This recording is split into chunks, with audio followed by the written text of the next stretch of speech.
Welcome back viewers, ladies, gentlemen, non-binaries and anyone with ears or other sound detection organs. Hope you enjoy. We are continuing with Going Native, written by Uncle Sealing.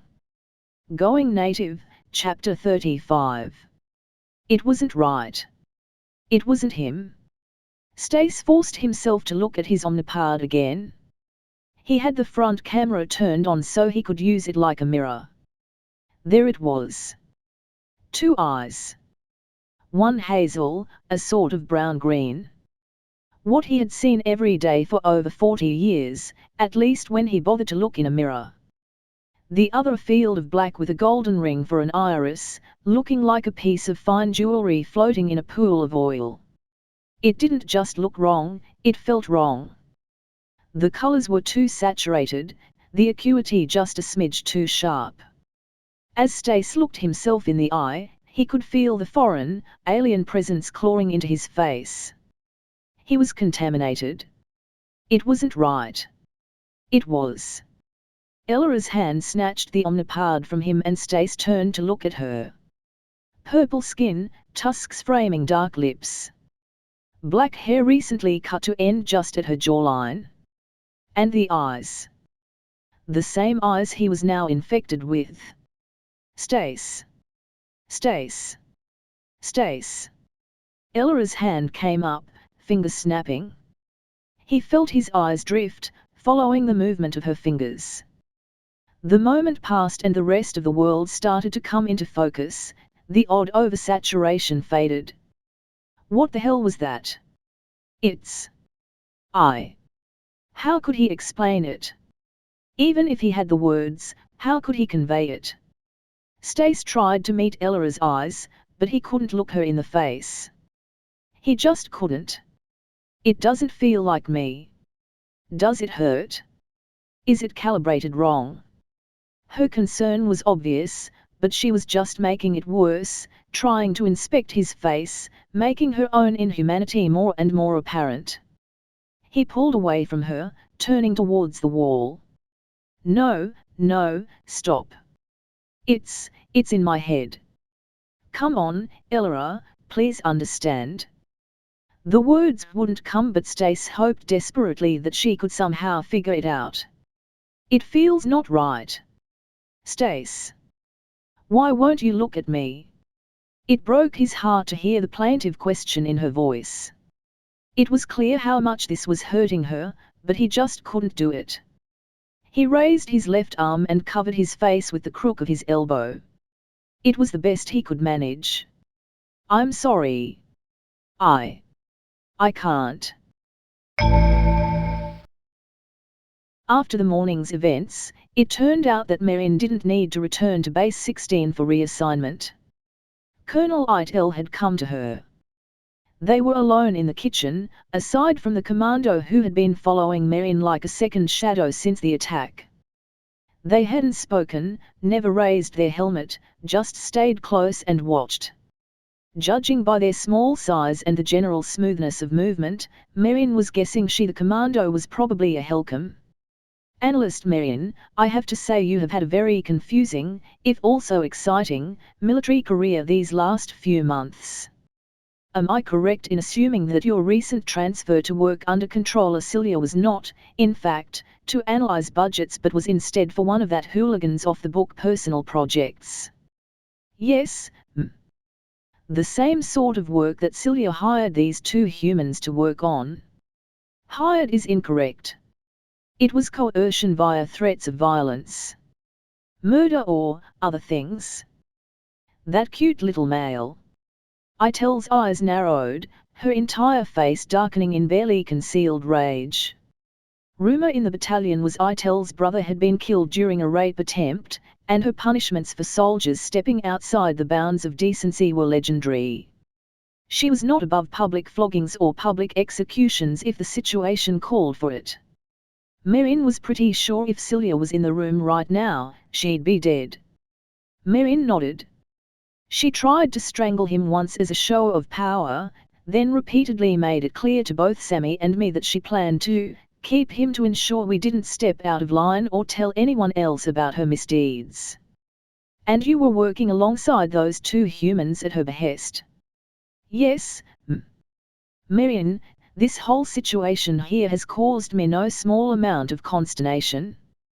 Humans are doing weapon research on a planet that still has a growing number of active red zones, a noble house and a woman claiming to be an interior agent are involved, a cargo ship exploded and we're still not sure what caused it, but it seems to be related to that same noble house, and now we have a group of humans trying to kidnap or kill the research team.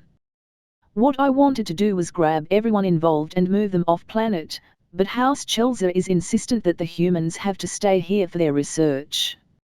We're working on a deal, and I want you to be a part of it. Me? Marin was flummoxed. Wasn't she out of the military now? Wasn't House Chelser paying for her to leave the service? I have two sets of orders for you. One is from Controller Celia, which states that you requested a reassignment out to a peripheral system so you can better come to terms with the death of your husband. This is the same husband who I just 5 minutes ago saw browbeating Commander Delek for her commandos tracking dirt into his closet during their search of the facility, correct? That sounds like Ieng, yes. That reassignment was requested without my prior knowledge or authorization. If I didn't consent to it, Celia, well, she made it clear that Samuel wouldn't be safe unless I agreed. I will make sure to let the humans know that Celia is currently handcuffed to a hospital bed and, once she is recovered from letting a crippled, mentally disabled man steal her pistol and shoot her with it, she's going to be enjoying either a long stay in a prison or a very short stay among the living. I am sure they will appreciate it. We're getting a little off topic. Let's disregard those orders from Celia. I also have some here that state you are leaving to work security for House Chelser, who is paying the necessary penalties to have you end your service early. Are you aware of this? Yes, m. While that is certainly an option, I would like to offer you something else. Am I correct in assuming that your security work would be protecting Dr. Sammy Painter and their research? Marin nodded. I have orders for you here. Detached deployment to serve as research advisor and head of data security for Dr. Sammy Painter. They need to be protected and we need someone who can understand Dr. Painter's work.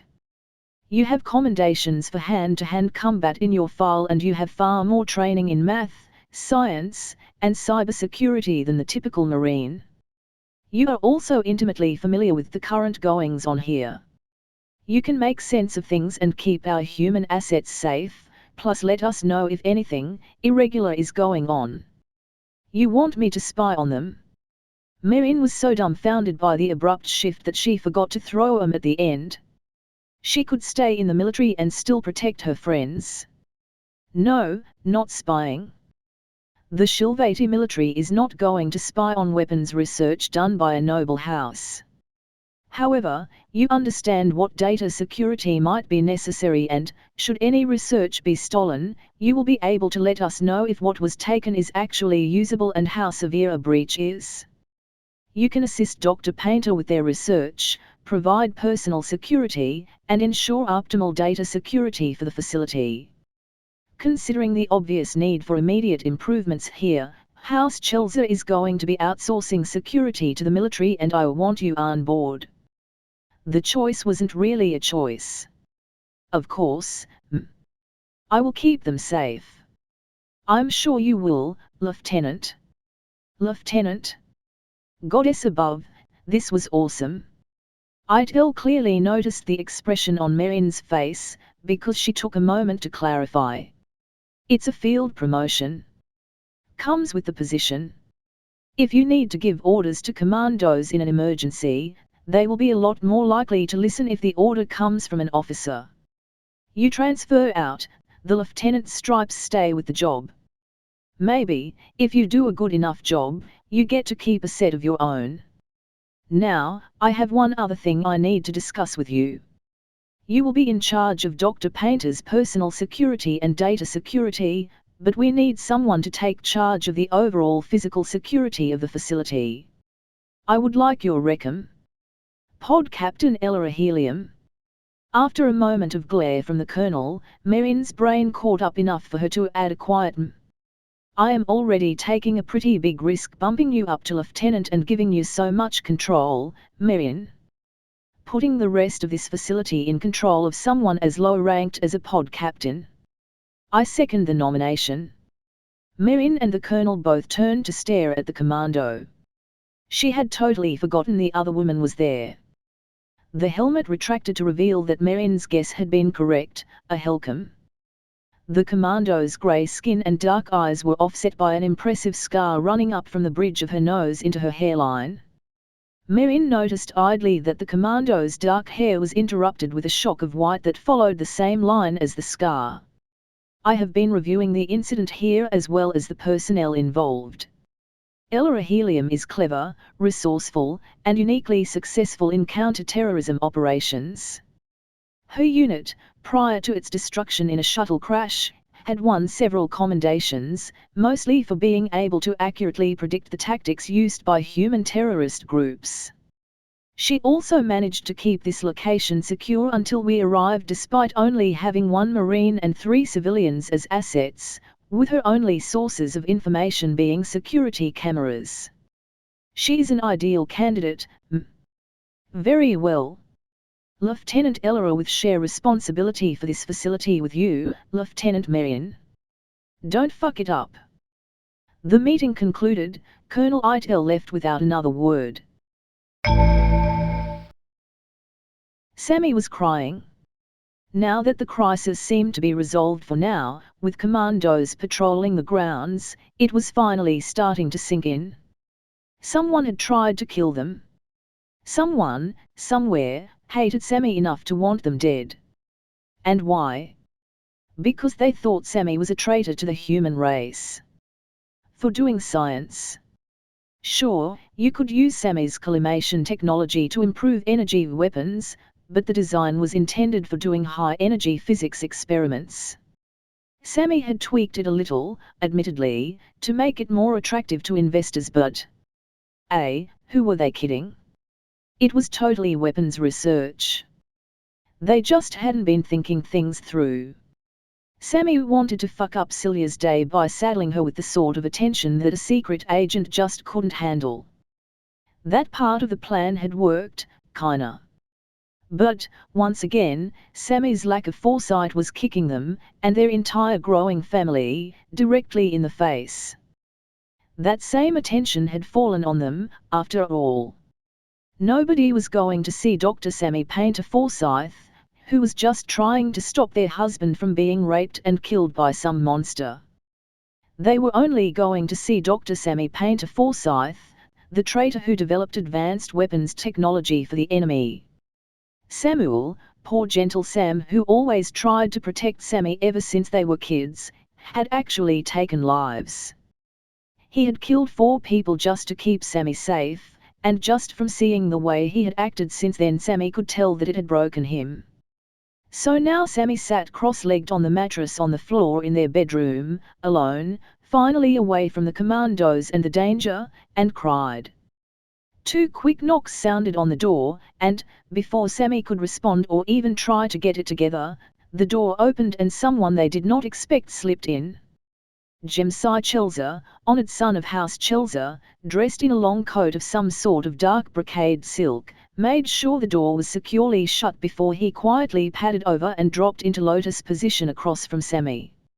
I expected, pretty much anybody else. Sammy let out a little sniff and accepted a handkerchief from Jemsai's outstretched hand.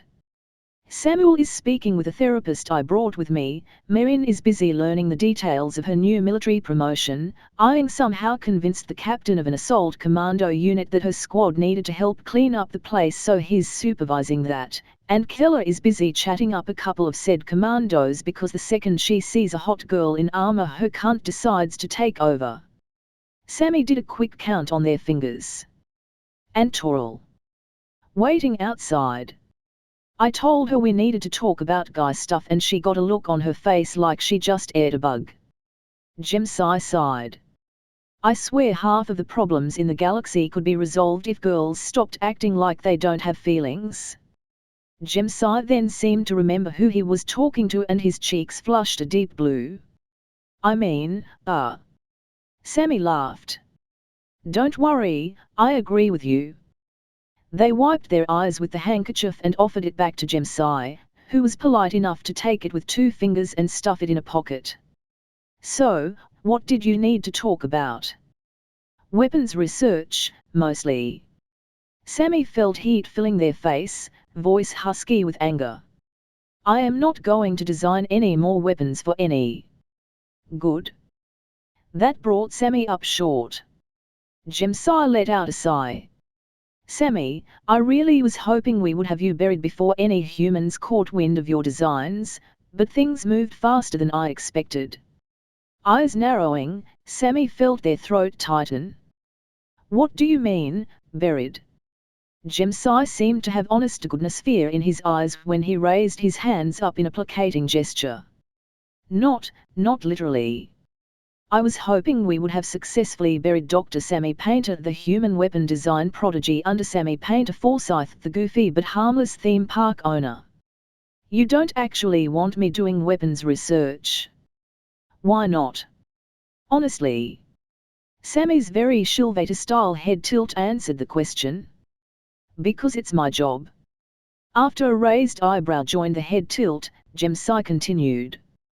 What do you know about House Chelza? Want me to be honest? Sammy smirked. Brutally. You're culture thieves.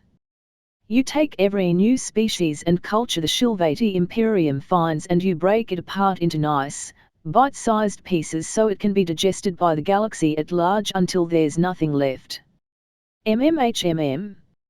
And do you know why we do it? Sammy shrugged. I assume money. Jemsai leaned forward, hands on knees, making sure he had Sammy's full attention. We do it to save lives. Sammy took a moment to give Jemsai a blank stare, and he continued. When the Imperium finds a new culture, there are a few different things that can happen. War, if the technological levels are close. Assimilation, like what is currently happening to humanity, or destruction if it turns out assimilation isn't practical. So whenever a new culture is found, House Chelza sends someone like me to immerse themselves in that world and sell it back to the greater Imperium. If we can use it, we take it. If it's dangerous, we suppress it. House Chelza profits most when a new culture is successfully integrated into the greater Shilvati zeitgeist with a minimum of fuss. Unfortunately, that isn't what humanity wants to do. When we first came, it was easy to sell humanity. Lots of males, a whole culture of sex perverts. If that's all you were, integration would have been a cinch. Instead, you have all shown yourselves to be incredibly tenacious and Turox-headed. Red zones keep increasing and the few humans that have joined the Shilvati military so far have proven that humans are ferocious and deadly in a fight. Right now, opinion is pretty split. Many of the noble houses see humanity as a backward species of cute males ready for exploiting others. There has been a lot of talk among the peerage that, considering the extreme levels of resistance humans are putting up, it might be better to just bombard the entire planet from orbit and move on. Sammy's smooth brown face took on a sickly tint. This has happened before. Once the Imperium found the human race, you were either going to be joining us or this whole planet was going to be sterilized. No middle option, and that decision still hasn't been finalized. What I want is for the galaxy at large to see humans as the smart, capable, dedicated members of the Imperium I know they could be. Not violent troublemakers who refuse to back down and will cause us generations of trouble if we don't just take care of them now. Sammy's face screwed up into a frown. And how does a theme park fit in? Jemsai shrugged. It's the first thing I could think of offering you that I thought you would accept. Your physics work has excited many in the nobility, but it has scared a lot of them too. If I could show them that your work was a fluke, deflect your own ambitions onto something else, then those scared people would calm down. Except now it's clear that it won't happen that way. Humans attacking here just proved to all the doubters that you are the real deal, and now all the houses with weapons development on the mind want to get their claws on you. I have been given several incredibly generous offers if I would just hand you over to another house that could use you properly. I thought the Shilvati didn't keep slaves. We don't, but I'm sure you can picture how it would happen. You and your husband would be invited to visit a noble house, encouraged to stay. Every time you tried to leave, something would delay you, then Samuel would be brought into the household, and what's that? There happens to be a research facility that could really use a consultation. Samuel will be fine here, just go take a look. Sammy was furious at the words, but was surprised to find a matching venom coming from Jemsai. It's a common enough horror story. A story I am going to do everything in my power to ensure doesn't apply to you. Unfortunately, now that you're cemented in place as Dr. Painter the brilliant scientist and the military is involved, the theme park is going to have to be put on hold. You still need to help us with our space station problem, and then you will most likely have to do some sort of research to keep the hounds at bay. My suggestion? Pick something non-weapon related. Something that will help everyone. We have humanity the alien sex gods and humanity the violent murder machines, and I think it's time that you show the rest of the galaxy humanity the cute and clever inventors. It doesn't sound like I have much of a choice. Sammy took a moment to wipe their glasses off on their shirt before letting out a deep sigh. I guess it's time to get back to work, then. This was Ella Helium's life now. Up early coordinating a defense of a museum, the whole morning waiting to see the results of her new boyfriend's surgery, the afternoon trying to comfort him when he wouldn't even look in her direction, and now an evening trying to find a place to sleep so she wouldn't disturb him with her presence. It was all Turok's shit. Still, even though Stace's reaction hurt, she couldn't blame him. The bizarre mix of Shilvati and human when you looked at him was unnerving. They both had to adjust. For now, they would have to manage, and maybe having some space would help. Ella sighed and stretched out flat on the couch in the waiting room. Hopefully he would feel better tomorrow and they could forget this whole incident. Don't do that. Ella looked up to see Nurse Jeoe staring down at her, holding a small bag in her arms. Sorry, I'll find somewhere else to bed down.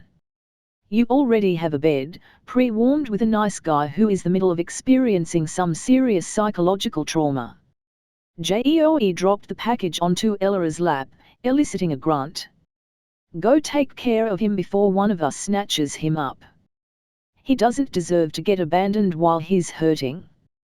The sharp clack of Jeoe's shoes on the tiled floor faded into the distance, but the aura of disappointed scorn remained. Feeling cowed and supremely guilty, Ella sat up and looked in the bag. 2 pairs of inexpensive sunglasses seemed to stare up at her along with a thin book. The cover showed a cute cartoon drawing of a Shilvati guy with an arm made of shimmering metal. Loving the new you, dealing with loss and the changes it brings. The walk back to Stace's room was humbling. Ella had known she was being selfish, ignoring her duties to Stace both as his friend and his guardian, but it was all so different for her. She never had a romantic partner before now, never had to care for someone who was hurt. Whenever one of her podmates got injured, it was almost seen as a badge of honor to see what cool new scar you ended up with. For Stace, though, who had lost so much, who had changed so much, it had to feel like his whole identity was being stripped away. She slipped quietly back to the room to find Stace asleep. He had clearly passed out in the middle of a project, crumpled pieces of paper strewn about his little table, his lap, and even the bed. She picked one up and uncrumpled it just enough to see Stace's childlike, rough handwriting. Ella, I am so sorry. She crumpled it back up tighter than before. He had nothing to apologize for. She was the one who had messed up. Quietly, trying not to wake him, Elora picked up each one of the discarded letters and placed them in the trash can, organized Stace's writing supplies, and moved everything off the bed. She placed the bag from Joey on the chair, then climbed in next to Stace. When her arm curled protectively around his chest, he let out a cute little groan and snuggled up tighter against her, moving as best he could while still connected to so many medical devices. It was going to be okay. End of chapter. If you enjoyed, like, subscribe, click the bell so you don't miss any episode and do all the other YouTube stuff. Visit and support the author, and I'll see you next time. If you didn't enjoy, comment on what I can do better. And as usual, have a wonderful day.